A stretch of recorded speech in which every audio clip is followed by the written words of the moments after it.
People are suffering. People are dying. Entire ecosystems are collapsing. We are in the beginning of a mass extinction, and all you can talk about is money and fairy tales of eternal economic growth. How dare you? How dare you continue to look away and come here saying that you're doing enough when the politics and solutions needed are still nowhere in sight. The popular idea of cutting our emissions in half in 10 years only gives us a 50% chance of staying below 1.5 degrees and the risk of setting off irreversible chain reactions beyond human control. 50% may be acceptable to you, but those numbers do not include tipping points, most feedback loops, additional warming hidden by toxic air pollution, or the aspects of equity and climate justice. They also rely on my generation sucking hundreds of billions of tons of your CO2 out of the air with technologies that barely exist. So a 50% risk is simply not acceptable to us, we who have to live with the consequences. Climate getting worse means that many years their crops won't grow. There'll be too much rain, not enough rain. Things will change in ways that their fragile environment simply can't support. And that leads to starvation, it leads to uncertainty, it leads to unrest. So the climate changes will be terrible for them. Let's take a look. First, we've got population. The world today has 6.8 billion people. That's headed up to about 9 billion. Now, if we do a really great job on new vaccines, healthcare, reproductive health services, we could lower that by perhaps 10 or 15%.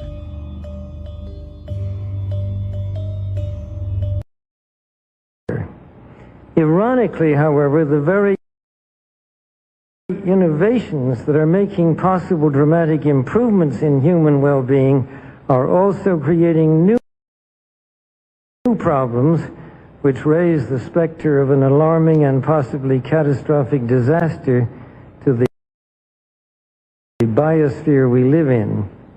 And herein lies the dilemma that we all face. Let me illustrate. Improved public health has caused the world's infant mortality rate to decline by 60% over the last 40 years. In the same period, the world's average life expectancy has increased from 46 years in 1950 to 63 years today. This is a development which, as individuals, we can only applaud. However, the result of these positive measures is a world population that has risen during the same short period of time geometrically to almost 6 billion people and could easily exceed 8 billion by the year 2020. The negative impact of population growth on all of our planetary ecosystems is becoming appallingly evident.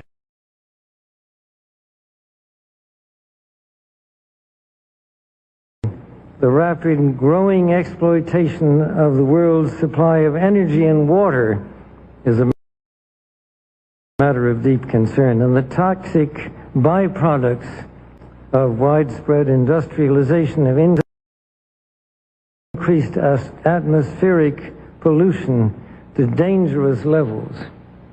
Unless nations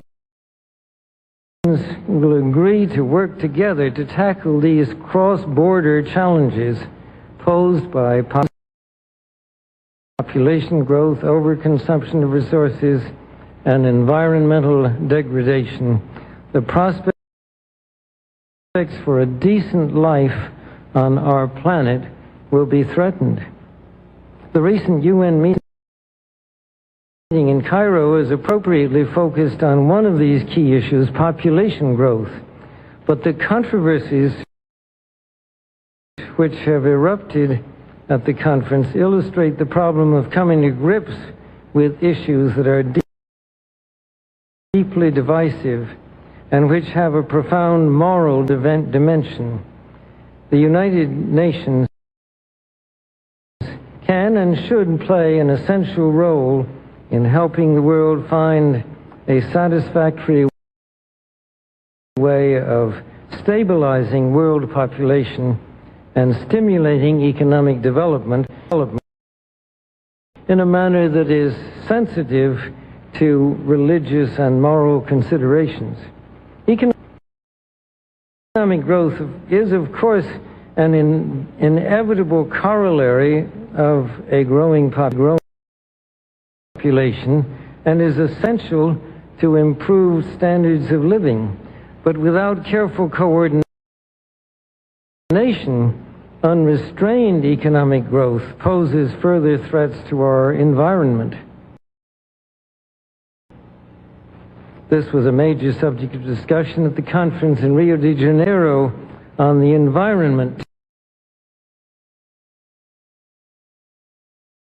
I see who you are my enemy, my enemy, you are my enemy. I see who you are my enemy, my enemy, you are my enemy.